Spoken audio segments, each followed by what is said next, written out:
pertama kita akan berdoa, kemudian waktu selanjutnya akan saya berikan kepada, mohon ini minta tolong Pak Nur Abdul Kholik untuk memimpin dalam doa.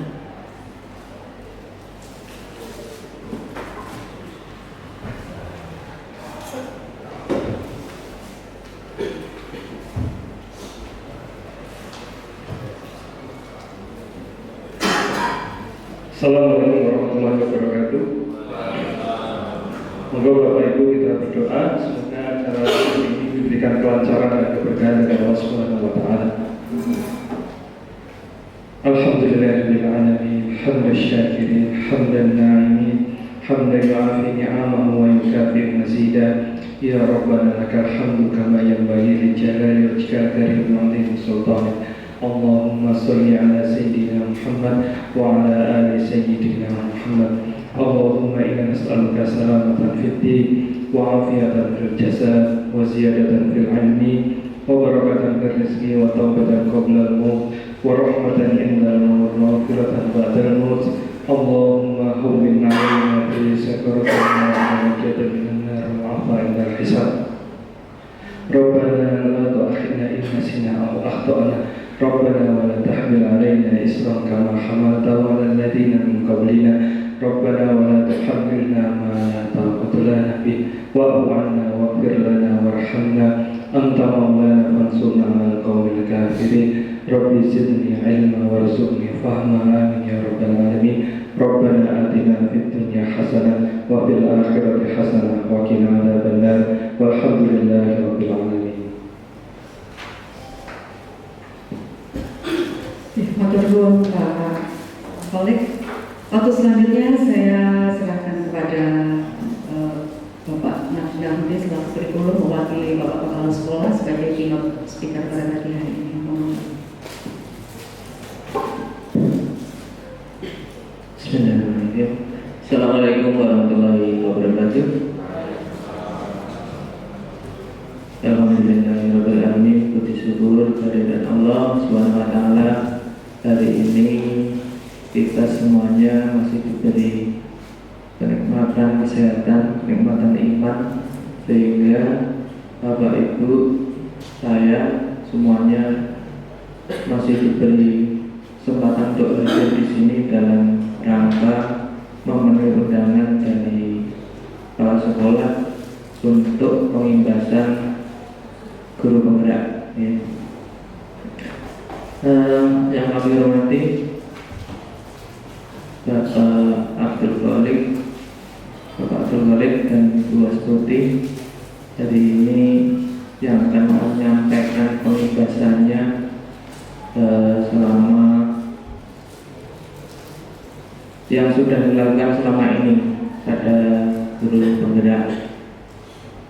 Pada Bapak Ibu semuanya, undangan dari kesiswaan, dari BP, kemudian wali kelas, kami ucapkan selamat datang dan akan menerima materi. Mohon nanti juga bisa diimbaskan kepada guru-guru yang lain.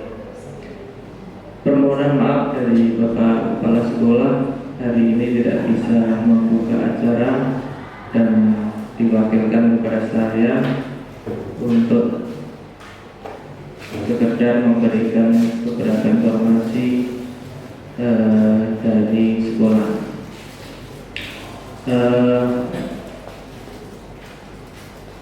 Hari ini mungkin acaranya tunggal yang akan disampaikan oleh kedua pemateri pengimbasan dari kolaborasi antara Ibu Astuti dan Bapak Abdul Kholik, yang nantinya semoga informasi yang diberikan dari kedua pemateri ini nanti semoga bermanfaat untuk Bapak Ibu semuanya yang akan diterapkan di sekolah kita dan bermanfaat, sangat bermanfaat bagi sekolah kita, untuk kemajuan sekolah kita.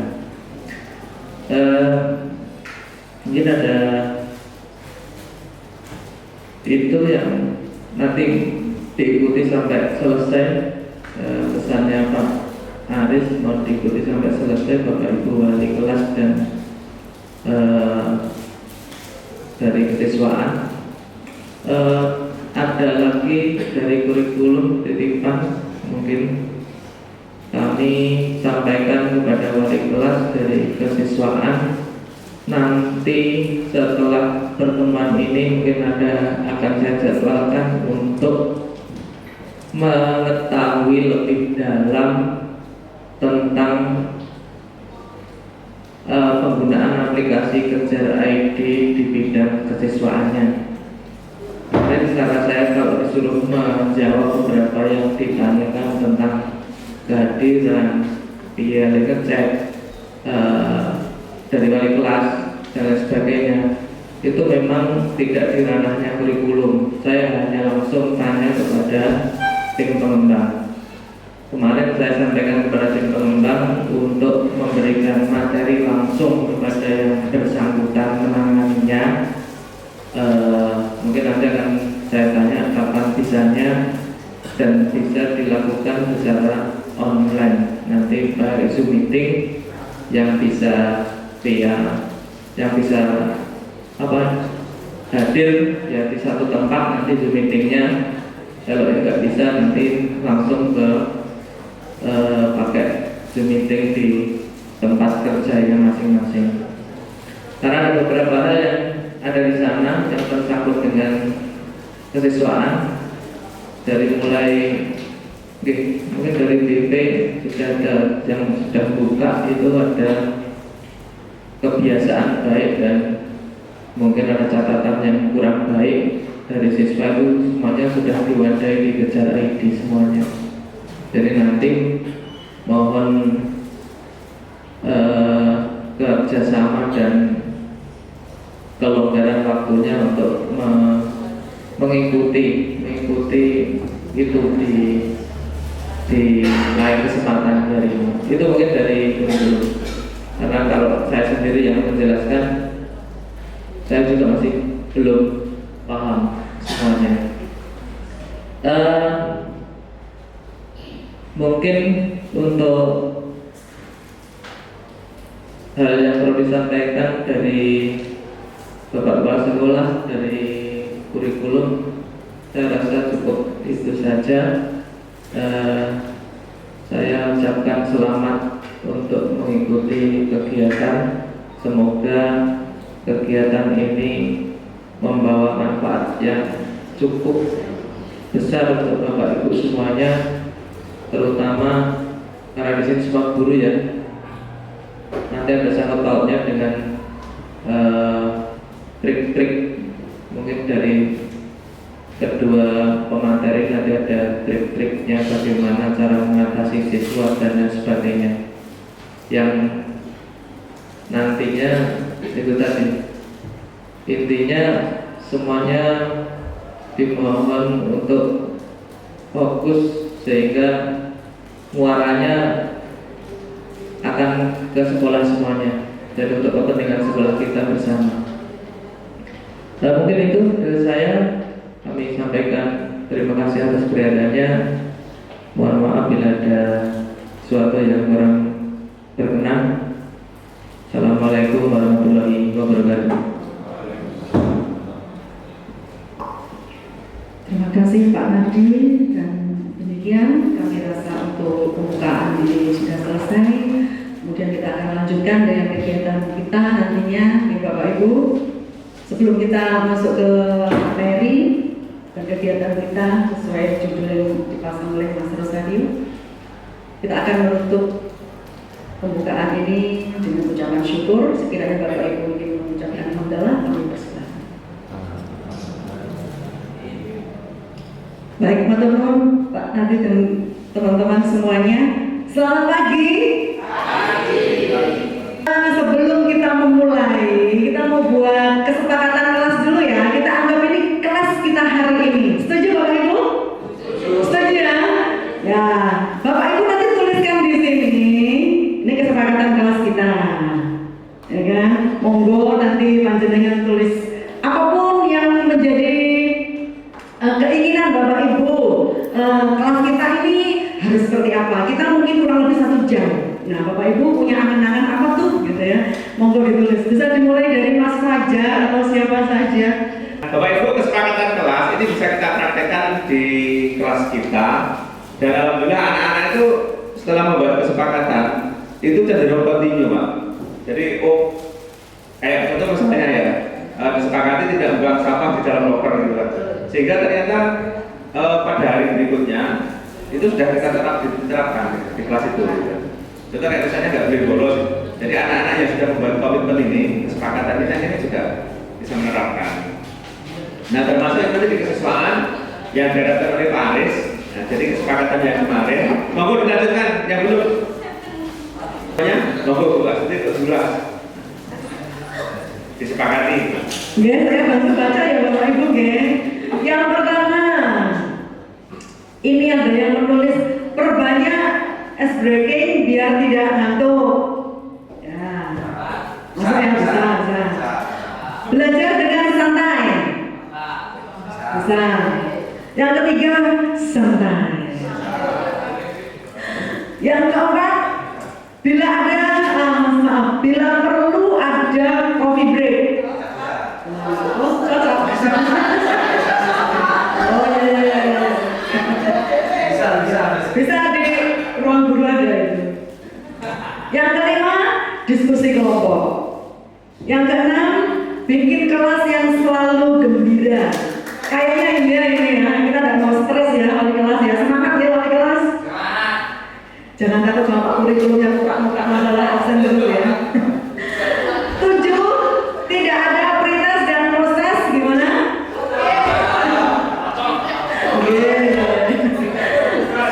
Ya, tidak ada tugas.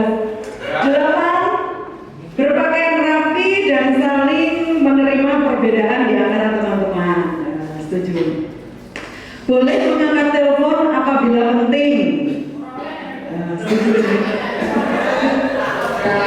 Oh ya, diangkat. Oke. Berikutnya, belajar santai tapi serius. Disediakan media yang menarik. 11, 5S. Senyum, sapa, salam, senyum, sapa, sopan dan santun. Ya, ini kalau 5S yang satunya lagi dari itu beda lagi ya. Yang ada santun, seikon gitu ya. Ya, setuju. 11, tidak boleh HP-an.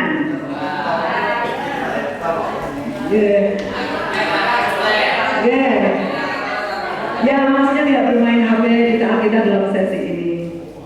13, ada hadiah di akhir kegiatan untuk peserta yang aktif. Ya. Nanti sama Pak Kol aja. Kalau sama Pak Kol itu kan senang pokoknya. 14, wajib mengajukan pertanyaan. Ya. Ini kesepakatan kelas kita Bapak Ibu pada pagi hari ini. Dan sebelum kita memasuki materi yang baru ini, saya mau Bapak Ibu berdiri dulu ya. Berdiri dulu. Saling berhadapan dua-dua. Nah, ini ke sini. Nah, 2. Kayaknya begini deh. 1, 2, baru badan. Ketemu ya, ketemu sama Bu Koptia. Ketemu? Ya. Kita mau belajar pelajaran matematika, ya?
36.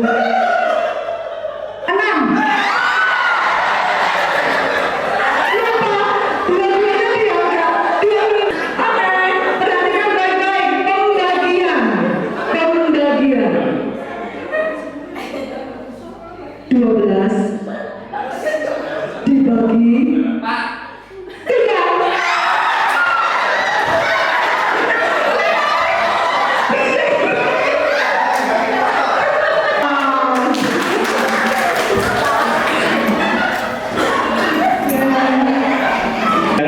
Assalamualaikum warahmatullahi wabarakatuh.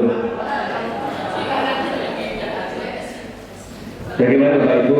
Pres ya? Nah, alhamdulillah. Nah, ini salah satu penelitian di Finlandia Bapak Ibu, bahwa dengan bergerak itu akan membangkitkan motivasi internal seseorang dalam mengikuti satu proses. Sehingga maka kenapa dalam setiap proses pendidikan pembelajaran yang bersifat pembelajaran dewasa atau pedagogik yang dewasa dengan experiential learning ya, itu salah satunya adalah bagaimana membangkitkan atau menggerakkan peserta didik untuk bergerak apa saja. Nah, salah satunya adalah dengan speaking. Nah, sehingga dengan speaking itu yang saya anak-anak yang pada waktu masih santai dalam arti tidur, ngantuk gitu kan. Nah, ketika kita gerakan itu langsung ya gitu kan. Sehingga energi kemudian darah itu semuanya bisa lancar seperti yang kita alami hari ini. Bapak Ibu sekalian, menurut saya hari ini saya Bu Astuti, saya berkolek, kemudian beliau Bu Astuti, kami di PP atau pendamping praktek kami adalah Pak Heri Suprapto. Ya.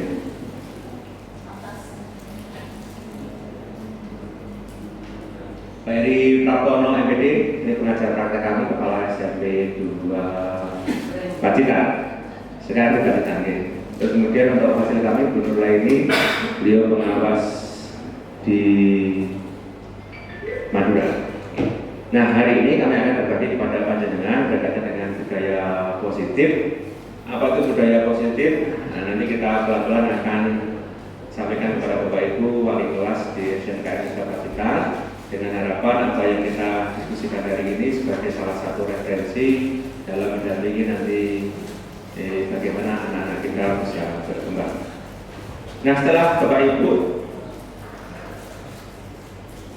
membuat kesepakatan kelas ya, jadi ini perlu kami sampaikan sedikit tentang apa sih guru penggerak dan pendidikan.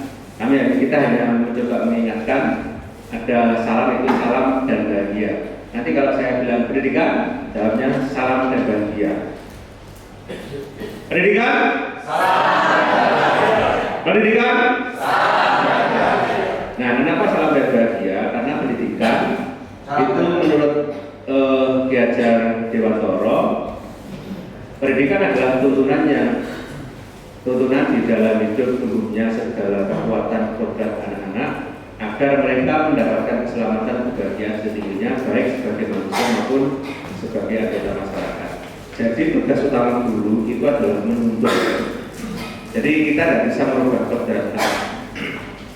Tugas kita hanya menuntut, karena setiap anak itu punya kodratnya masing-masing. Sebagaimana tanaman padi, ketela atau yang lain, itu punya kodrat masing-masing. Enggak mungkin namanya padi itu akan disuruh berbuah aceh, mangga atau yang lain. Sebaliknya mangga tidak akan mungkin akan kita perintah atau kita bentuk untuk bisa berbuah padi. Sehingga tugas kita sebagai guru itu hanya menuntun setiap kodrat yang dimiliki anak. Apa itu kodrat? Setiap potensi ya, yang mereka miliki. Sehingga setiap anak itu punya karakteristik masing-masing, punya keunikan masing-masing, seperti yang tadi disepakati Bapak Ibu tadi. Ini tadi berpakaian rapi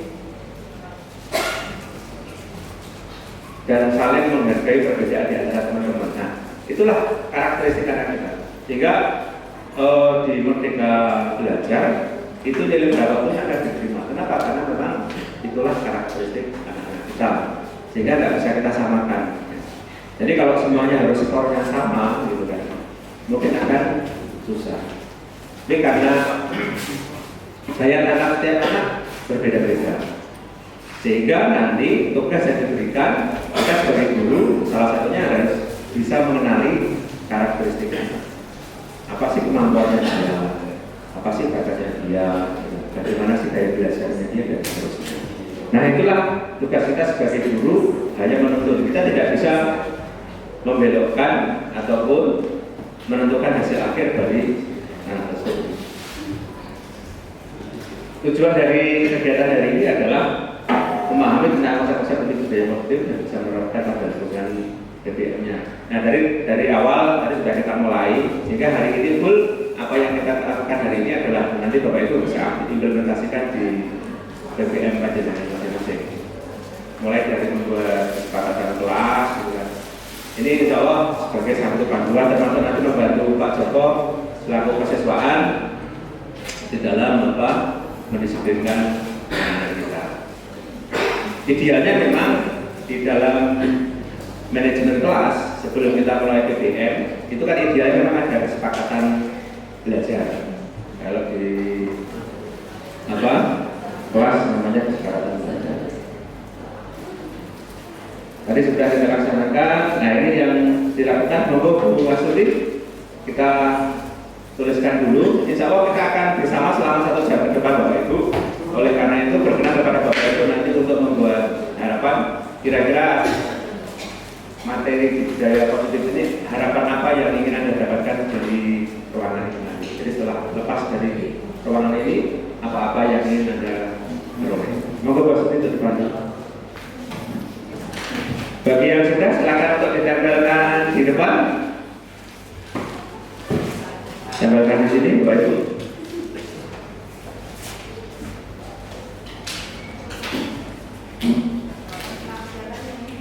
Monggo, ayo.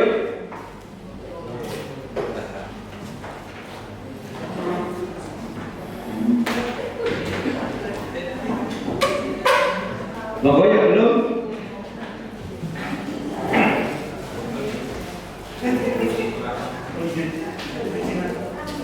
Ya, ayo udah semua berarti monggo dibahas.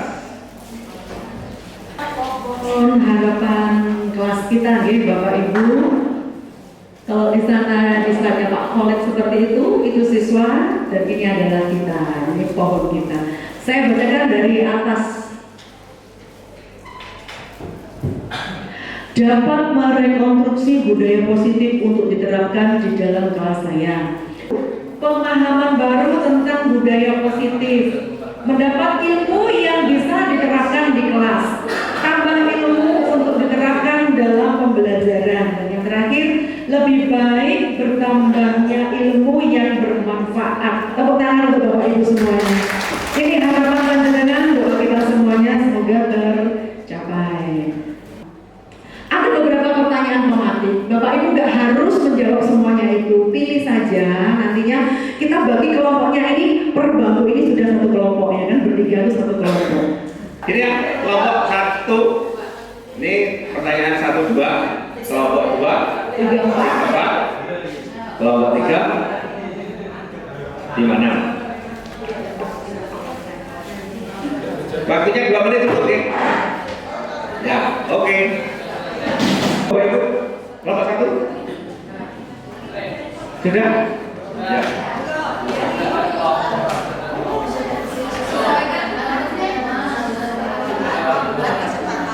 Oke, Saya jawab beberapa saja. ya. Nomor 2 langsung satu. Oke, nomor 2. Nomor 2 ini menurut saya, dan nanti mungkin bisa ditambahkan dari kelompok anggota kelompok lain. Hukuman ini adalah perlakuan yang diberikan kepada seseorang yang melakukan kesalahan. Ini yang memberi hukuman ini bisa tanpa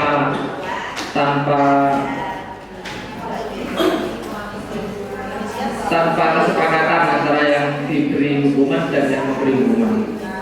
Kalau konsekuensi hal yang didapatkan oleh seseorang berdasarkan perbuatannya dan sudah disepakati oleh kedua belah pihak.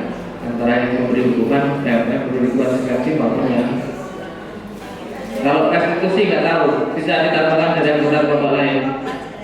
Monggo. Tambahan kelompok 1.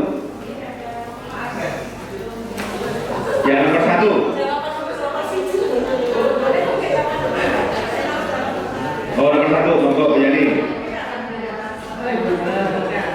Baik. Nomor 2 yang dimaksud dengan disiplin dan nilai-nilai ini terus 1 ya. Jadi kan nanti nomor 2, sekarang saya nomor 1. Yang dimaksud dengan disiplin itu adalah ketaatan kita, kepatuhan kita terhadap peraturan-peraturan yang ada. Mungkin seperti itu menurut gambaran kami. Karena tadi tidak boleh gogel ya. Persepsi kami seperti itu. Jadi disiplin itu harus memenuhi aturan yang ada, melaksanakan aturan yang ada. Itu.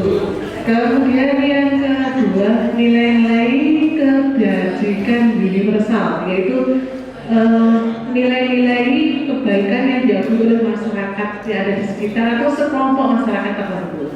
Begitu, terima kasih.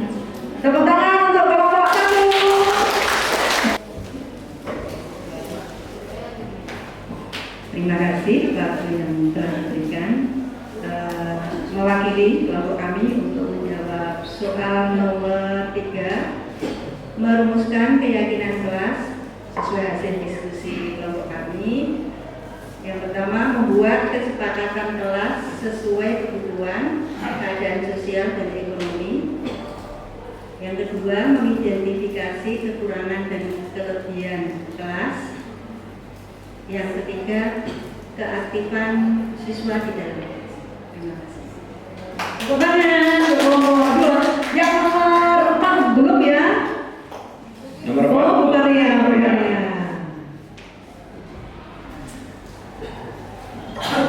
Terima kasih.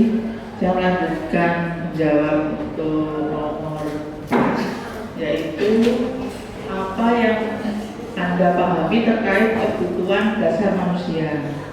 Ini hasil diskusi kami, yaitu pertama, kebutuhan akan sandang, kemudian kebutuhan akan pangan atau makanan, dan ketiga adalah kebutuhan akan tempat tinggal. Selanjutnya kebutuhan religi dan pendidikan, juga kebutuhan bersosialisasi dengan sesama warga kelas. Kita akhiri dulu ya, Disimpan. Monggo untuk kelompok 3. Ya, Pak Fajar. Untuk nomor 5 posisi kontrol kita sebagai guru. Setelah kita berdiskusi, didapatkan ada 5 betul. Yang pertama adalah pembuat disiplin, yang kedua pemantau, kemudian yang ketiga pengendali, keempat penunjuk, dan kelima penghukum. Itu. Nomor 6, monggo. Oh, Mas Ika. Oke, terima kasih. Hasil diskusi dari kelompok kami, pertanyaan tematik nomor 6, jelaskan langkah-langkah penerapan segitiga restitusi. Kita pahami dulu bahwasanya restitusi adalah upaya membantu siswa memperbaiki diri agar dapat kembali ke kelompoknya. Sehingga ada 3 langkah di sini. Yang pertama adalah menstabilkan identitas dengan meyakini bahwasanya semua siswa pasti punya kekurangan dan pasti ada siswa yang melakukan kesalahan seperti itu. Yang kedua, validasi tindakan yang salah dan menanyakan kepada siswa alasan apa kemudian siswa tersebut melakukan kesalahan atau tidak menyepakati kesepakatan kelas yang ada. Yang terakhir, menanyakan keyakinan dalam arti menanyakan kepastian kepada peserta didik tentang kesepakatan kelas yang sudah kita buat dan apa komitmen yang akan dijalankan setelah itu. Terima kasih.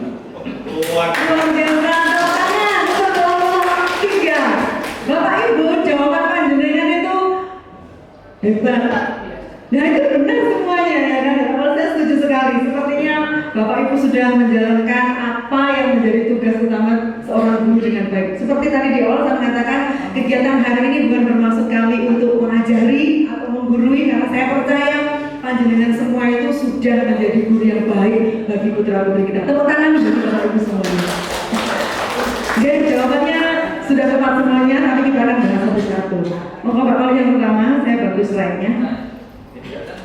Pakai pointer atau saya?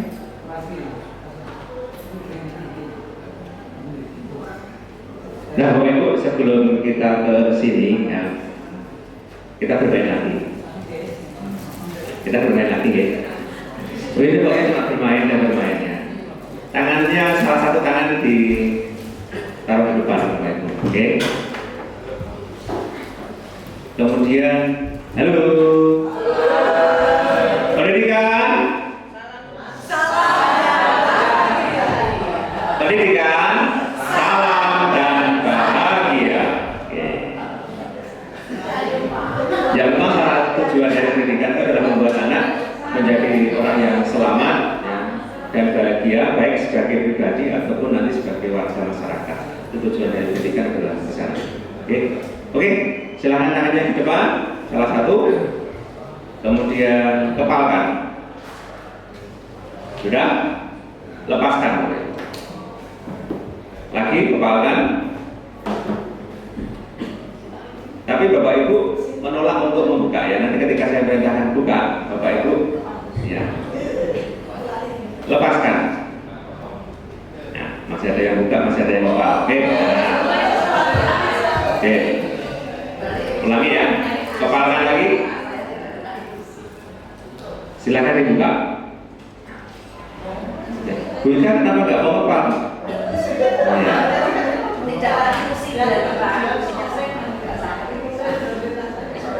Silakan dikepalkan lagi. Kemudian buka. Oke, dari sini Bapak Ibu ada yang bisa. Oke, sudah. Dari sini ada yang bisa ngasih clue dari permainan ini. Oke. Tidak mudah terpengaruh dengan perintah awal dan perintah yang kedua. Jadi clue-nya seperti itu. Ada yang punya pendapat lain? Karena sudah terimit. Karena imitnya, angan-angannya itu kita sudah mengenal sejak lama, Pak. Gitu. Jadi kita agak susah untuk melaksanakan membuka. Kita sudah terimit membuka itu seperti ini dan menutup itu seperti ini. Jadi kalau kata-kata itu disampaikan, ya kita sudah terbawa pikiran kita ke arah itu. Oke. Kalau menurut saya, pada dasarnya manusia itu sukanya mencontoh atau memplagiat apa yang dia lihat. Jadi biasanya yang dia lihat itu yang dia tiru. Terima kasih. Ada yang lain satu lagi? Oke, Pak Joko. Terima kasih. Saya tadi saat disuruh mengapa, disuruh terbuka, ya terbuka. Manut interupsi. Oke, bukan ya. Menarik ya. Nah. Kalau menurut saya itu ya pandangan pertama itu yang goda.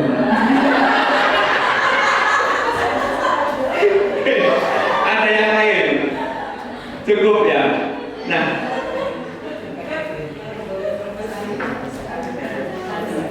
itulah Bapak Ibu sebenarnya.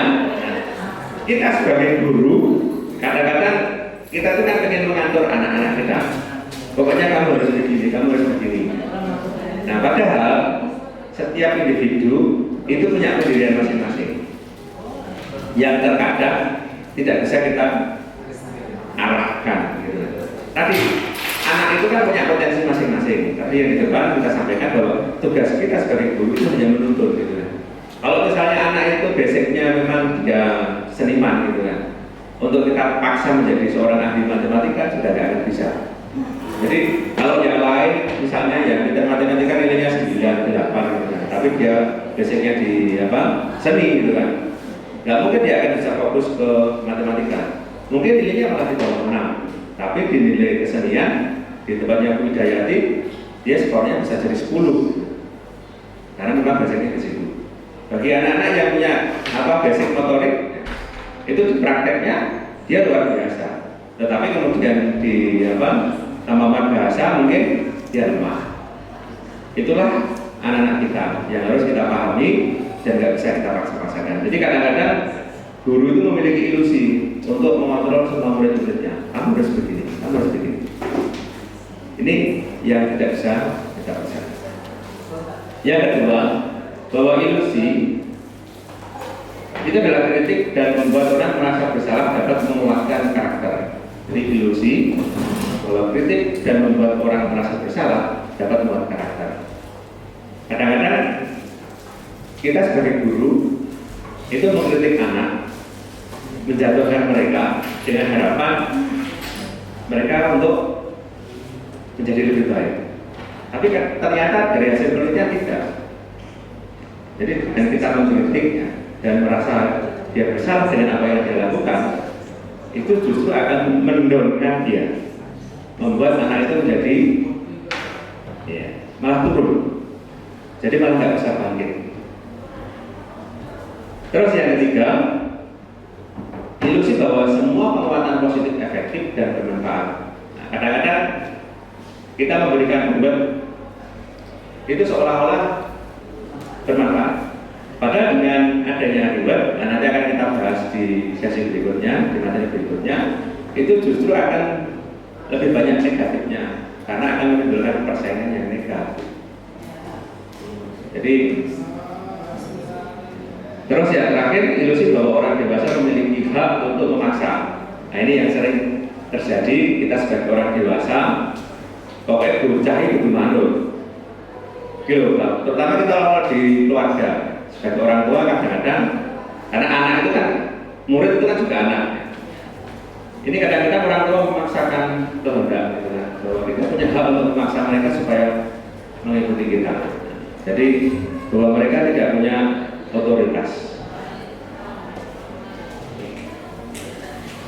Mas Tuti bisa menyampaikan? Baik teman-teman, saya meneruskan dari yang Pak Khalid sampaikan tadi. Sekarang adalah makna disiplin dari muncul di nomor 1 ya, apa itu disiplin dan nilai-nilai kebajikan universal. Saya bacakan. Ki Hajar Dewantara menyatakan bahwa untuk mencapai kemerdekaan atau dalam konteks pendidikan kita saat ini, untuk menciptakan murid yang merdeka, syarat utamanya adalah harus ada disiplin yang kuat. Nah, seolah-olah kok disiplin bertentangan dengan merdeka. Merdeka itu kan bebas. Ternyata menurut KHD itu kedisiplinan itu ada korelasinya dengan memberikan kemerdekaan. Ternyata disiplin yang diinginkan KHD adalah disiplin yang berasal dari diri sendiri, disiplin yang intrinsik, disiplin yang karena merasa tanggung jawab sebagai manusia. Jadi disiplin yang dimaksud adalah disiplin diri yang memiliki motivasi internal. Jika kita tidak memiliki motivasi internal, maka kita memerlukan pihak luar atau pihak lain untuk mendisiplinkan kita. Jadi selain ada motivasi dari kita, makanya siswa itu juga membutuhkan kita sebagai orang-orang dewasa yang berada di sekeliling siswa untuk membantu mengingatkan supaya mereka memiliki disiplin secara mandiri. Karena sekali lagi tugas kita tadi adalah menuntun. Kita nggak bisa memaksa, kita juga nggak bisa mendidik anak dengan nada yang tinggi dan lain sebagainya. Karena anak itu harus dikembalikan kepada kodratnya. Karena kita kembali kepada prinsip-prinsip yang sudah diajarkan oleh KHD. Sekolah kita ini kan kemarin sudah mengikuti sekolah penggerak, Bapak Ibu semuanya sudah tahu dasar-dasar dan prinsip-prinsip pendidikan dari Ki Hajar Dewantara. Slide berikutnya Pak Fuad.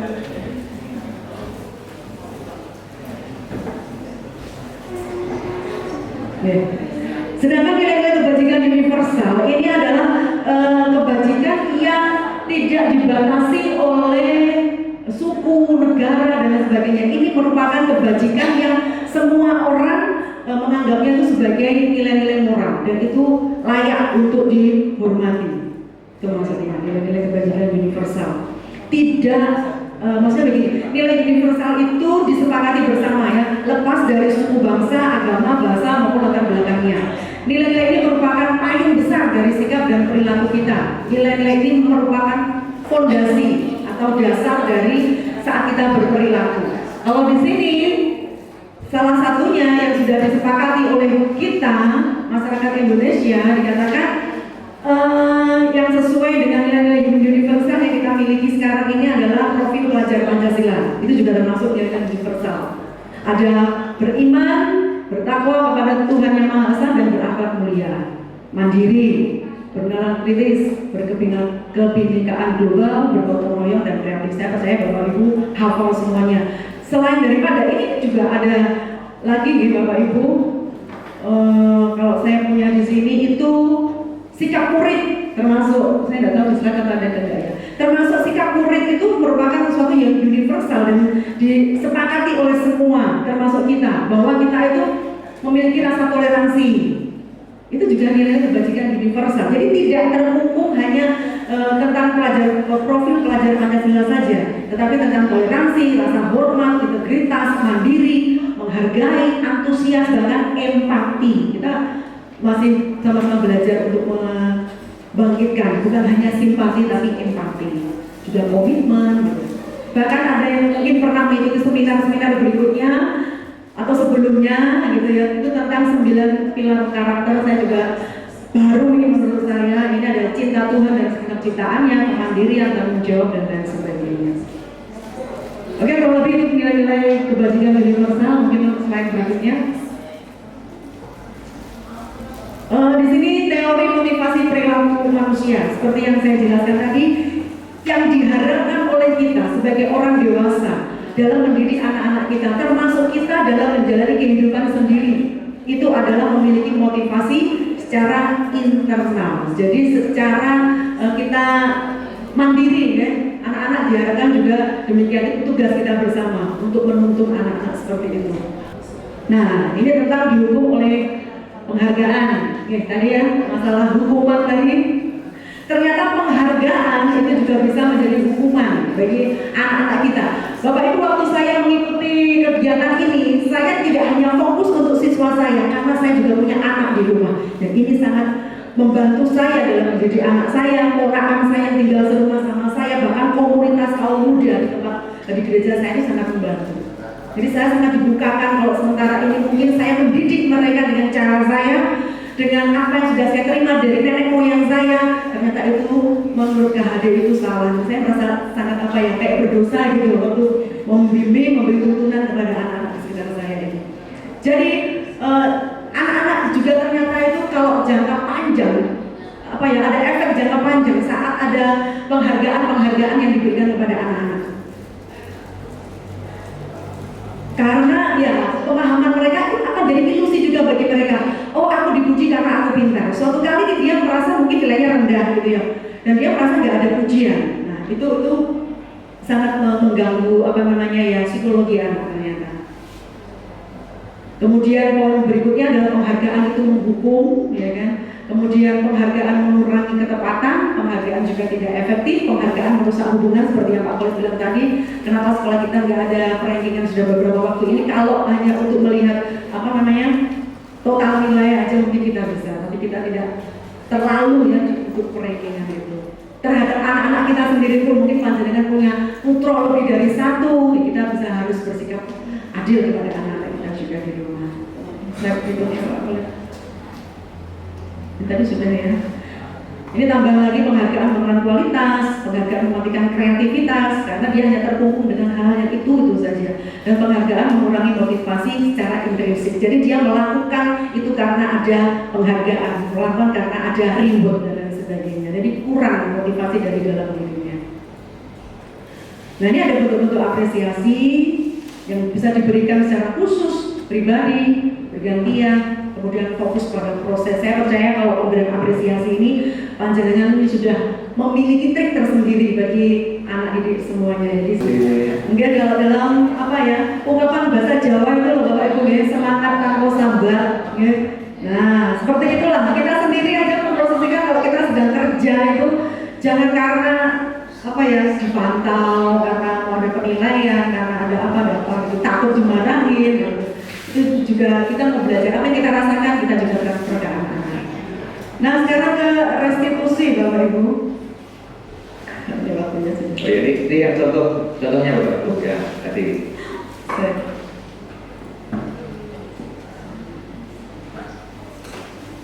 Restitusi. Ya, restitusi. Tadi menurut ada sedikit disinggung di kelompok 2 dan kelompok 3, semuanya sama ya kan. Restitusi merupakan proses penciptaan kondisi bagi murid untuk memperbaiki kesalahan mereka gitu, sehingga mereka bisa kembali pada kelompok mereka dengan karakter yang lebih kuat. Restitusi juga merupakan proses kolaboratif yang mengajarkan murid untuk mencari solusi untuk masalah mereka dan membantu murid berpikir tentang orang seperti apa yang mereka inginkan ya, bagaimana mereka harus memperlakukan orang lain. Jadi tugas kita adalah mengarahkan, mungkin dalam restitusi nanti akan ada pertanyaan-pertanyaan yang memantik anak itu menjawab sendiri tentang masalahnya seperti yang disampaikan oleh Pak Omidian tadi itu. Lalu nanti kita akan pelajari setelah ini di bagian segitiga restitusi.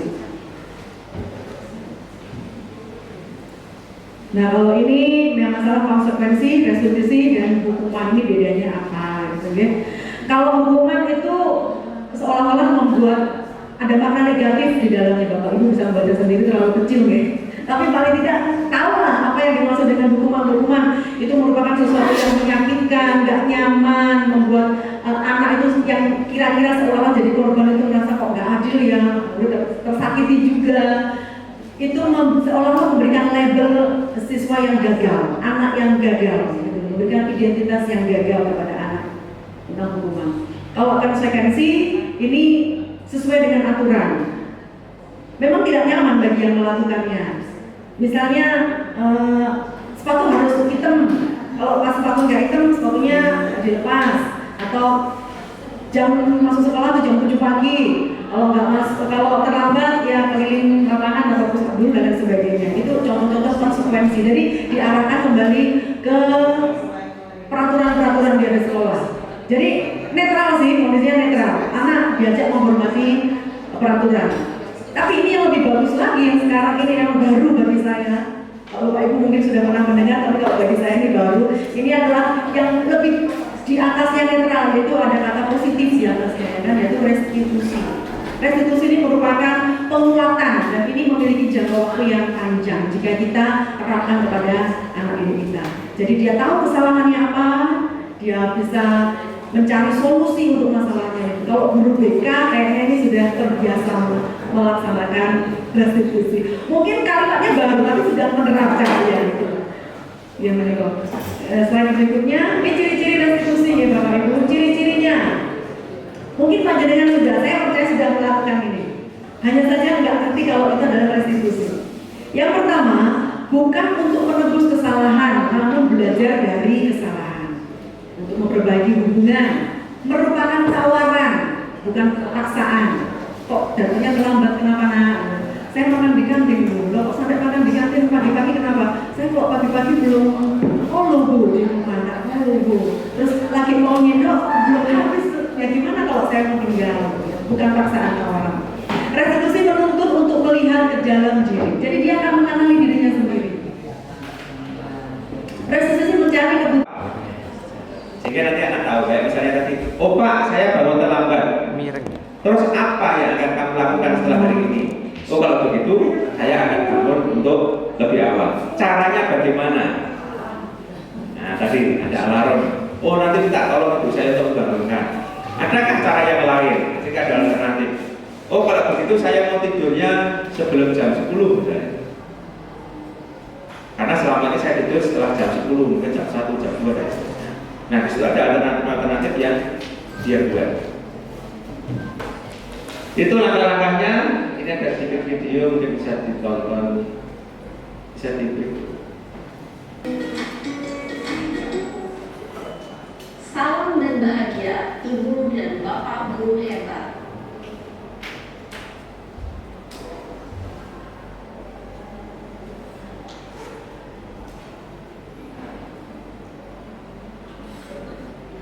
Pada video kali ini kita akan membahas tentang salah satu program disiplin positif yang diterapkan di lingkungan sekolah yang dikenal dengan nama restitusi.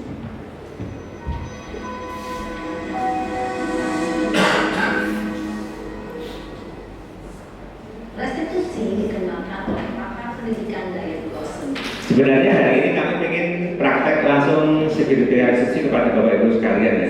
Cuma karena waktunya terbatas, maka kita lihat videonya saja. Jadi insya Allah gambarannya seperti itu sedikit restitusi. Nanti kita bisa terapkan dalam ya. Monggo nanti kalau misalnya mengesahkan untuk praktek langsung, kita lihat videonya dulu sebentar. Tahap-tahapannya seperti tadi.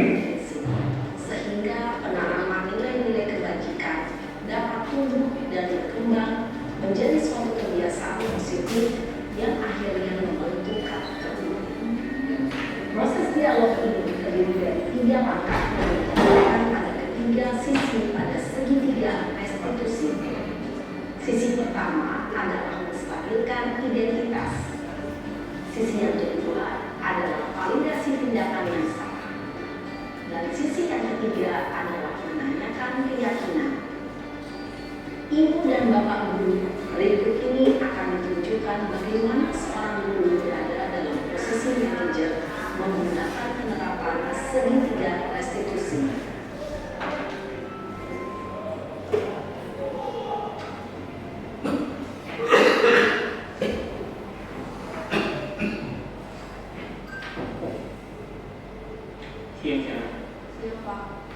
Sudah lama nggak ketemu saya?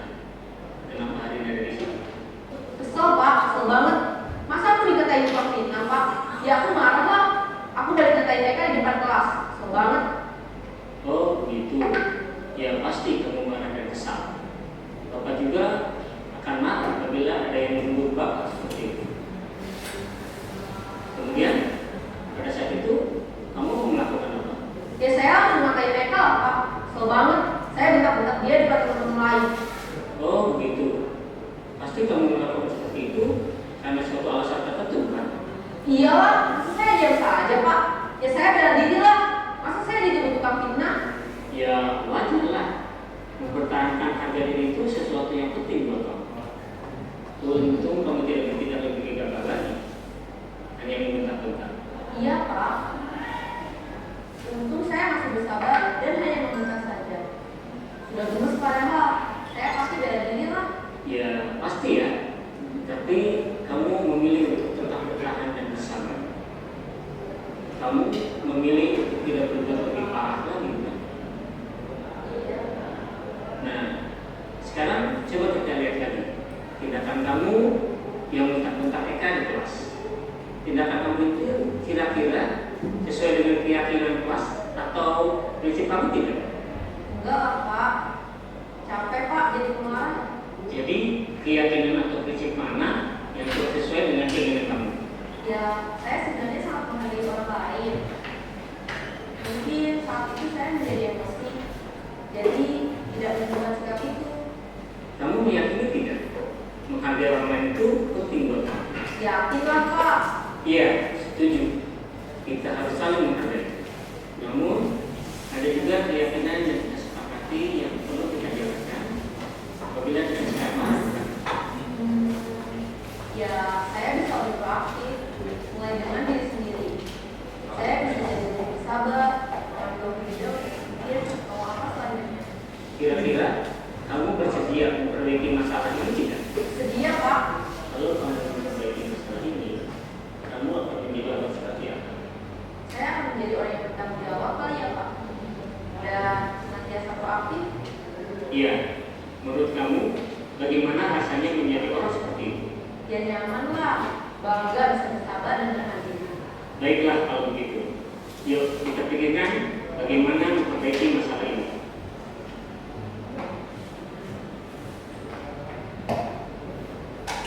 Apa yang bisa Bapak Ibu tangkap dari video ini? Baru saja kita menyaksikan contoh bagaimana seorang guru berada dalam posisi Nah, manajer. memang Bapak Ibu di segitiga restitusi ini yang harapannya bisa diterapkan oleh Bapak Ibu sekalian. Jadi nggak perlu belajar kalau kami di BK itu konseling itu kan harus ada tahap-tahapannya dan kemudian ada segala sesuatu yang harus kami taati. Tapi di segitiga restitusi ini semua Bapak Ibu guru, baik itu kepala sekolah, guru, bahkan TU ataupun tenaga pendidikan itu bisa menerapkannya. Dengan harapan apa? Anak bisa terentaskan dari ketidaksesuaian yang dihadapi. Memang di awal nanti Pak Iwan komentar, mau kok orang mendukung yo, nah, gitu. Ya memang di tahap pertama ini memang kita mencoba menstabilkan dulu, sehingga kita sepakat dengan mereka agar kita bisa diterima oleh anak yang bermasalah. Tapi ketika tadi sudah kita judgment, berarti kita sebagai penghukum, maka anak akan menderita. Dia cenderung akan menjauh, bukan? Dia nggak mau jujur, nggak mau terbuka. Tapi ketika dia sudah stabil, nyaman, baru kayak tadi misalnya dia mau bercerita apa yang dia lakukan itu mengalir begitu saja. Baru setelah itu kemudian kita lakukan tahap berikutnya.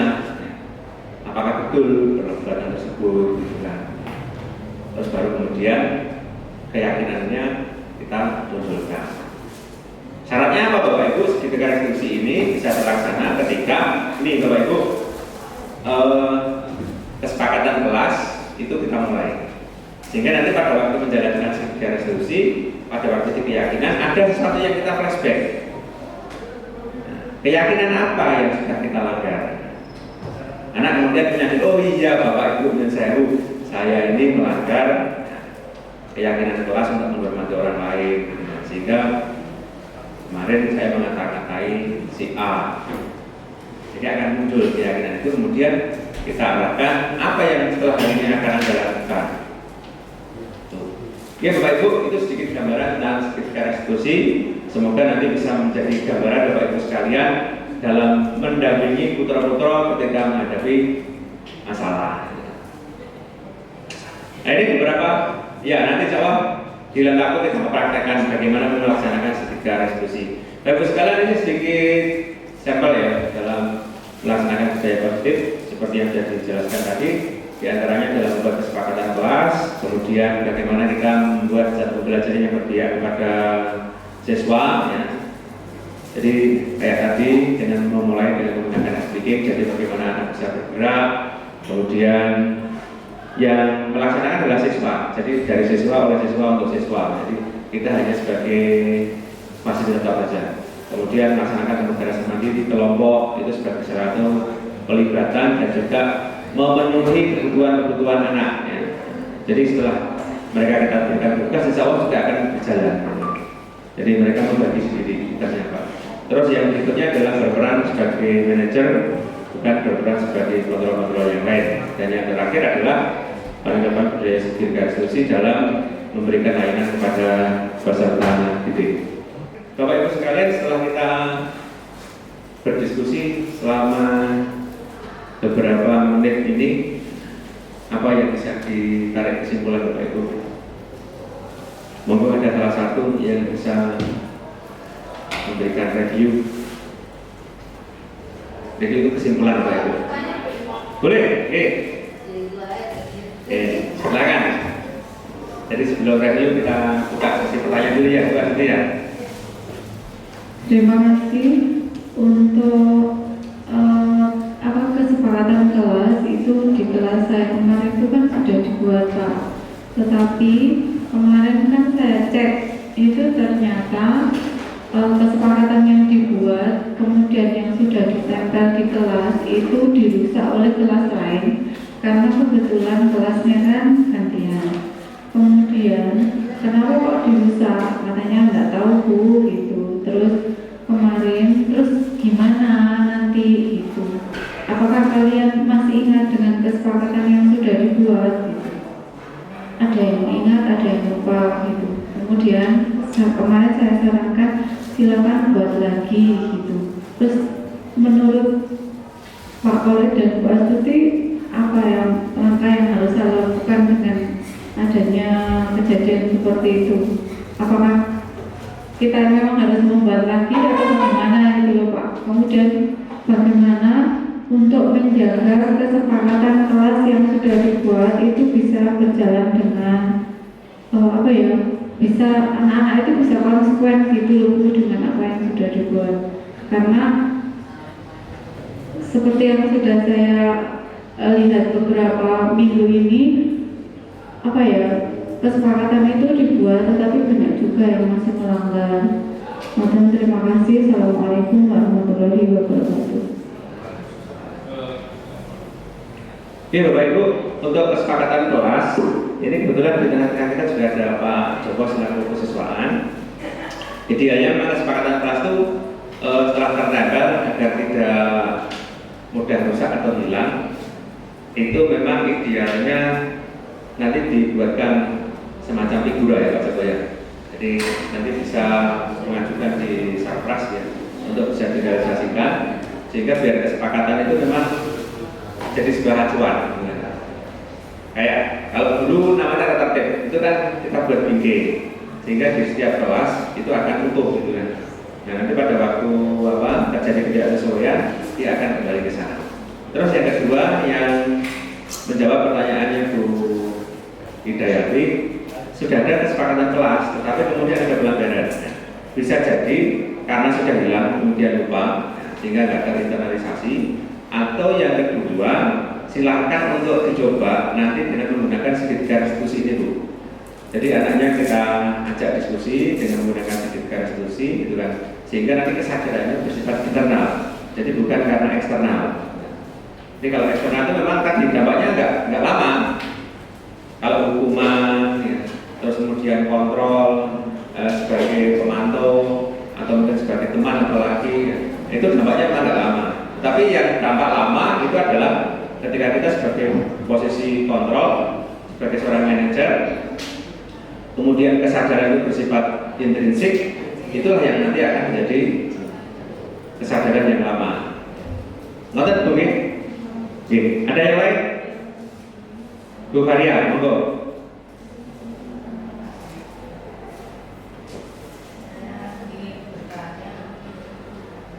Pakai mic. Wah ini jadi 1 jam jadi lebih dari 1 jam. Dari yang kita hadapi di kelas sesungguhnya itu seperti ini Pak. Memang sesuai dengan teori tadi, anak itu kan punya bakat masing-masing ya. Tetapi kurikulum kita itu kan menghendaki anak itu tidak hanya berkompetensi di bakatnya tersebut. Contoh kalau di kelas saya itu ada siswa yang suka dengan atau bakat minatnya itu pada musik. Kalau ekstra musik, kalau ada kegiatan musik itu sangat antusias sekali Pak. Tetapi kalau pelajaran lain selain musik, itu dia paling makan, kemudian setelah makan tidur. Kalau udah tidur nanti izin ke toilet gitu.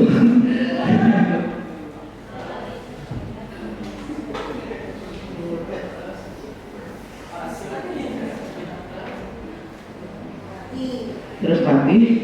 Terus maksud saya bagaimana caranya untuk memotivasi anak yang seperti ini agar dia itu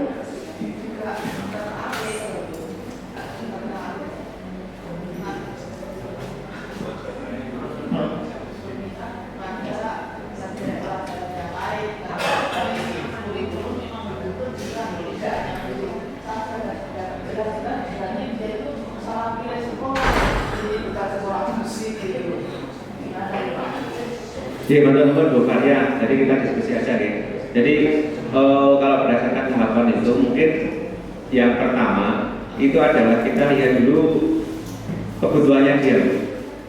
Ya, jadi sebelum kita berikan layanan, idealnya memang di awal tahun itu kita melakukan assessment, pengukuran. Jadi apa sih kebutuhan anak? Maka nanti ada dasar dari kebutuhan itu dia dominan yang mana. Nah bisa jadi tadi kenapa dia nggak tertarik gitu kan? Mungkin materi kita itu tidak sesuai dengan kebutuhan yang dia ingin capai. Nah itulah yang nanti perlu dikomunikasikan ketika kita sudah mengetahui apa sih kebutuhan anak tersebut. Nanti belum yakin. Ya, jadi kita harus berangkat itu dari kebutuhan apa sih yang memotivasi dia melakukan sesuatu itu. Nah, nanti baru kita bisa menjembatani. Oke. Untuk kesimpulan, ada yang mau salah satu buat kesimpulan?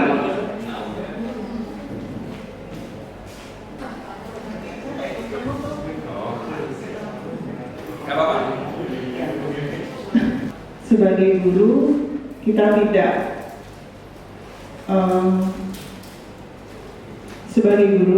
tidak boleh menghakimi siswa.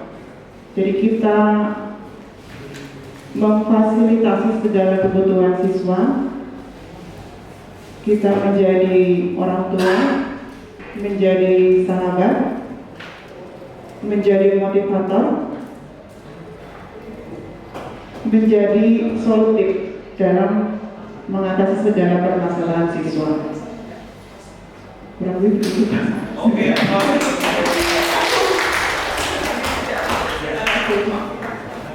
Ya, kesimpulan yang luar biasa Bapak Ibu, memang betul kita sebagai guru tugas kita adalah menuntun kodrat anak. Kita nggak bisa merubah kodrat mereka, kita hanya bisa menuntun kodrat mereka agar mereka menjadi orang yang selamat dan bahagia, baik sebagai pribadi ataupun sebagai anggota masyarakat. Oke, Bapak ingatkan Bapak Ibu, pertemuan kita hari ini semoga apa yang kita sampaikan, saya Bu Astuti, mungkin kalau dalam berbagi apa yang sudah kita lakukan setelah dan kurang lebihnya kami mohon maaf yang sebesar-besarnya. Terima kasih atas perhatian semuanya. Kami tutup dengan mengucapkan hamdalah secara bersama-sama. Monggo. Alhamdulillah. Amin. Assalamualaikum warahmatullahi wabarakatuh. Sebelum pulang Bapak Ibu ada Yani, wali kelas di kelas 1 di PP atau kelas 1 tata busana. Setelah mendapatkan pengenalan materi tentang budaya positif di sekolah, saya merasa mendapatkan pemahaman baru terkait dengan strategi dalam pembimbingan siswa dengan cara yang lebih menarik dan membantu siswa dalam menemukan solusi terhadap masalah yang dihadapinya.